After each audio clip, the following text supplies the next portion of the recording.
नमस्कार. न्यूज डंकामध्ये मी महेश विचारे आपल्या सगळ्यांचं मनपूर्वक स्वागत करतो.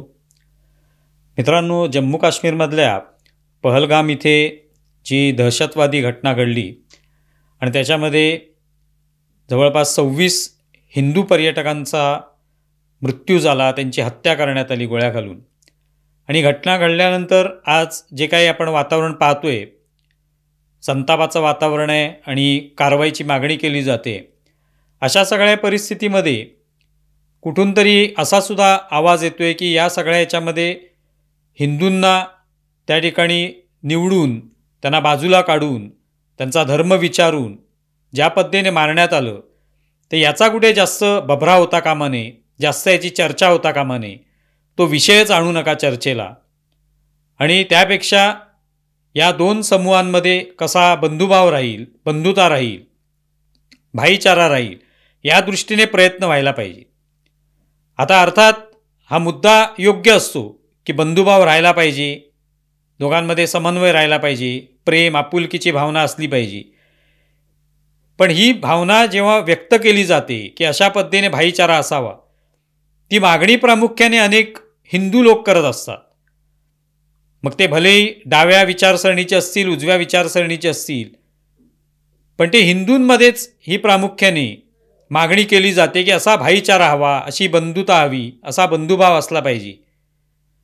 आता आपण या निमित्ताने एक तिकडचा व्हिडिओ पाहिला असेल, जिथे एक पूजा मोरे किंवा पूजा जाधव नावाच्या महिला ज्या आहेत त्या तिकडे गेल्या होत्या आणि त्या म्हणाल्या की मी काश्मीरात फिरले आणि तिथे मला हा भाईचारा दिसून आला. अशा पद्धतीने हिंदू मुस्लिम असा कोणताही वाद नाही आहे किंवा असता कामा नये, असं त्यांचं म्हणणं होतं. अर्थात त्या स्वतः हिंदूच आहेत, म्हणजे जन्माने हिंदू आहेत, त्या स्वतःला हिंदू म्हणवतात की नाही माहिती नाही, पण त्यांनी हा मुद्दा इथे उपस्थित केला.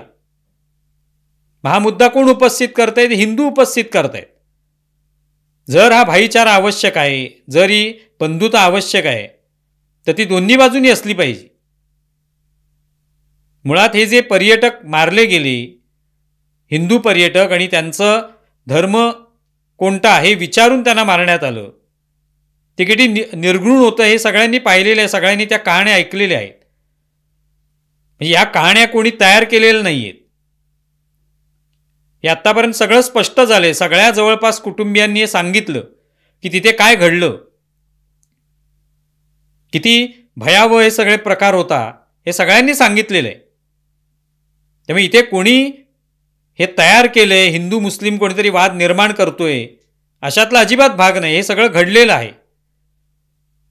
आणि पहलगाममधली घटना जी आहे ती जरी आज त्याची चर्चा होत असली आणि हिंदूंना निवडून निवडून मारण्यात आलं असलं असं सांगितलं जाते आणि सगळ्या त्या लोकांनी, पीडितांनी हे सांगितलेलं आहे, पण तरी देखील ही काय पहिली घटना नाही. अशी हिंदूंवर अत्याचार हे जम्मू काश्मीरमध्ये अनेक वर्षांपासून झालेले आहेत.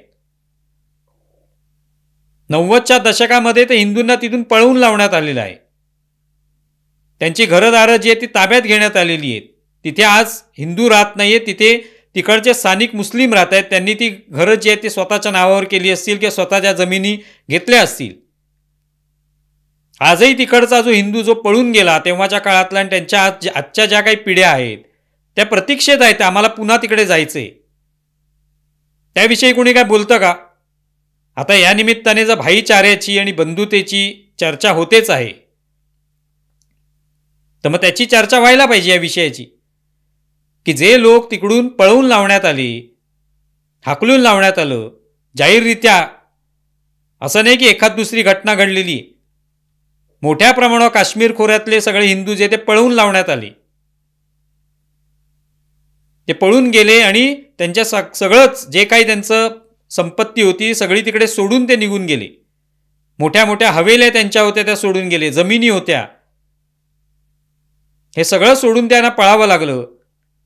त्यांच्या कुटुंबियांवर अत्याचार झाले, महिलांवर अत्याचार झाले, त्यांना ठार मारण्यात आलं, कुटुंबियांसमोर मारण्यात आलं. हे सगळं सहन करत तो हिंदू पळून गेला. तो अजून परतलेला नाहीये. आता म्हटलं जातं की केंद्र सरकार का त्यांना वसवत नाहीये तिकडे, पुन्हा त्यांचं तिथे बस्तान बसेल असे का प्रयत्न केंद्र सरकार करत नाही? करेल केंद्र सरकार. चालूसुद्धा असतील, पण हे स्थानिकांना मान्य आहे का? स्थानिक जे मुस्लिम आहेत तिकडचे, काश्मीरी आहेत, त्यांनाही मान्य आहे का की तो हिंदू जो सोडून गेला होता, पळून गेला होता, तो पुन्हा इथे यावा, त्याने पुन्हा एकदा आपली घरं घ्यावीत, त्यांना पुन्हा एकदा इथे वसवता यावं, अशी इच्छा आहे का? ती कुठे दिसलेली नाहीये, ती कोणी बोललेलं नाहीये. बोलतायत ते कोण आहेत? ते हिंदू बोलतायत की हा भाईचारा राहायला पाहिजे, बंधुत्व राहायला पाहिजे. पण तिकडच्या स्थानिक काश्मीरींनाही वाटतं का की जे हिंदू पळून गेले ते पुन्हा यावेत? ती भावना त्यांनी व्यक्त करायला पाहिजे.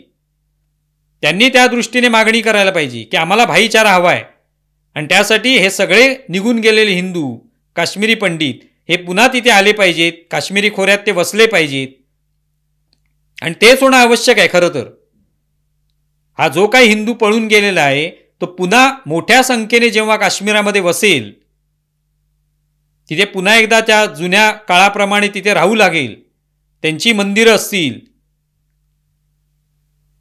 त्यांचाही धर्मपालन त्यांना नीट करता येईल, तेव्हा खऱ्या अर्थाने भाईचारा निर्माण होणार आहे.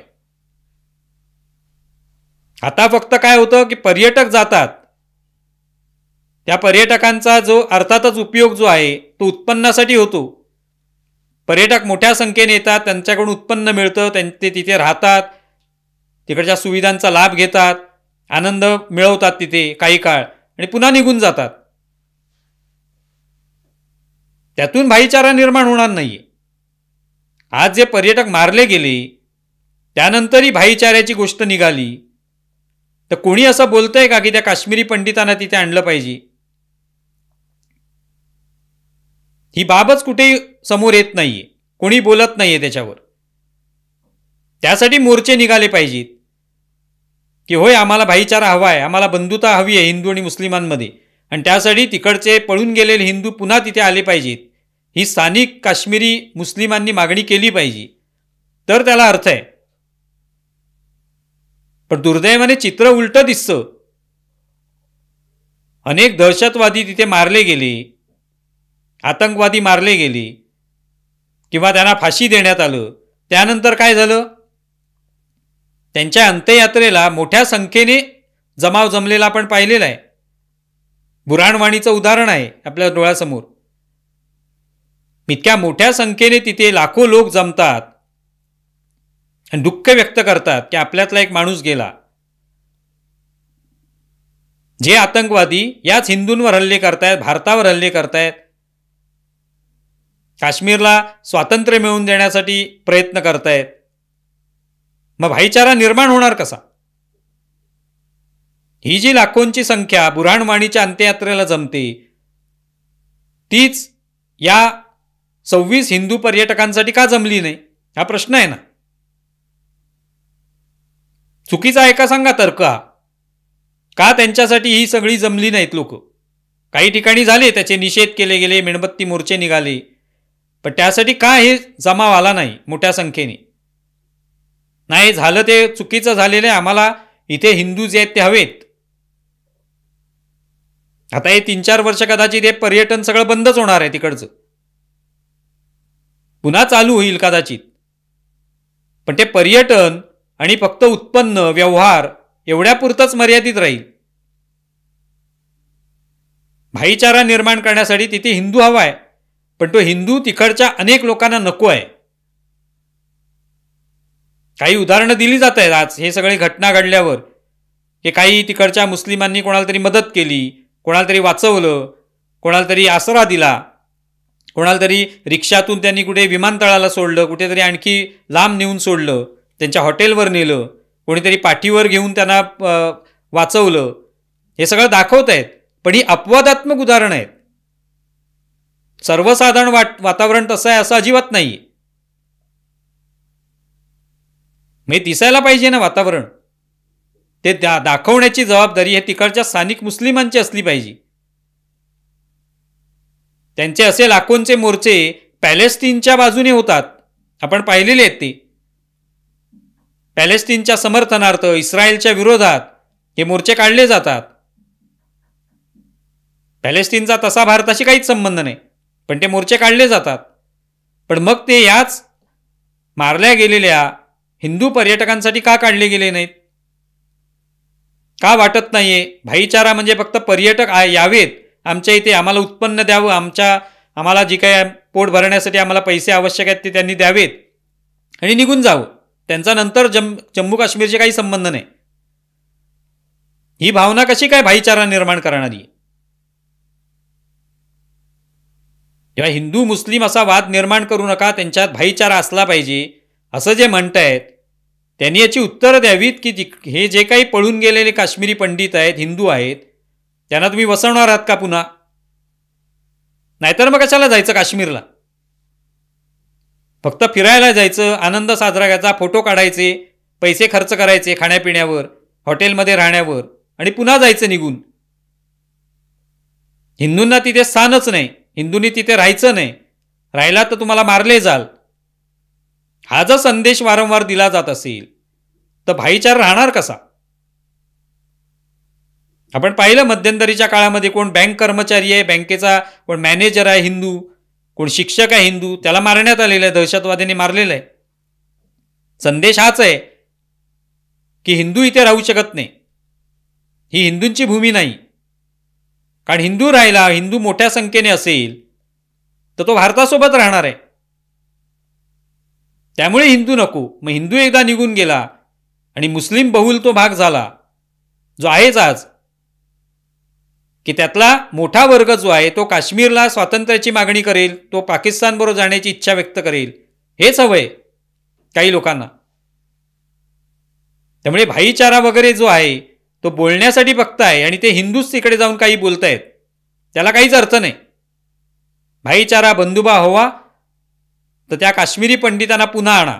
केंद्र सरकार मदत करेलच, पण तिकडच्या स्थानिकांनी मदत करावी, स्थानिकांनी घेऊन यावं त्या सगळ्या हिंदूंना, किंवा जाहीर भूमिका घ्यावी की सगळ्या हिंदूंनी ज्यांना पळवून लावले, त्यांच्या ज्या काही आत्ता पिढ्या आहेत त्यांनी इथे येऊन राहावं, त्यांच्या जमिनी घ्याव्यात,